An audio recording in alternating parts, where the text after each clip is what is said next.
Different than any other team you've been on in the past in college football. Can you elaborate on that? What's different about this group? Yeah, just the energy. Every day is very contagious, very positive, and I think this team make me appreciate the opportunity more every single day. When your transfers come in and had success right away, a lot of teams, they bring in transfers on defense and it doesn't all work. It seems like a lot of the guys have come in and it's worked. What do you attribute that to? Yeah, I think the culture here, the guys, the coaching, and all around just the community here.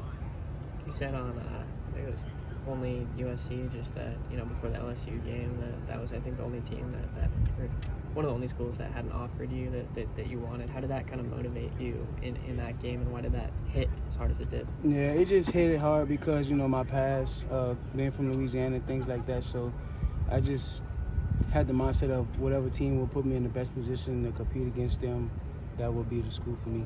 How much did that game kind of set you up mentally for sort of the rest of the year, knowing that motivation factor that was in that for them? You got to get over it fast. So, it was good for preparation, and then after it's over, you got to move to the next team. So it was nice in the moment, though. Having played a couple of games now, what stands out to you about Coach Lynn's defense and why it's so successful? I think the relationships, the communication, and just the 1-2.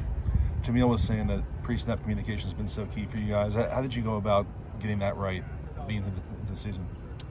Just reps, spending time together, building trust, things like that. As a defensive back, how challenging is it to prepare for a quarterback who's thrown 7 passes in 12 career games?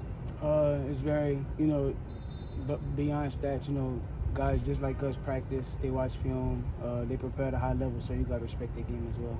What have you seen from him on film? I know there isn't much of him throwing the ball, but what does he do well? What have you seen from him? I think that's the answer for Coach Riley.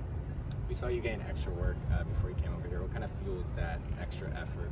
Yeah, just making sure I'm prepared, not being a victim of my preparation, and just trying to stay in the moment.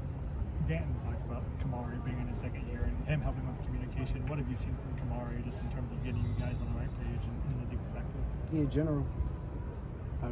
That's really all I can say. He did a good job. Great job. How's your preparation been like for the big house, 100,000 people? I'm excited. We all excited to play in the big house. Just for me personally, it's a very traditional school stadium, so we're ready to go play there.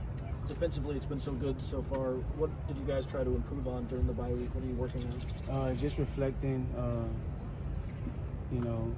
harping on, continue to give you all and prepare at the highest levels you can consistently. Thanks, Greedy.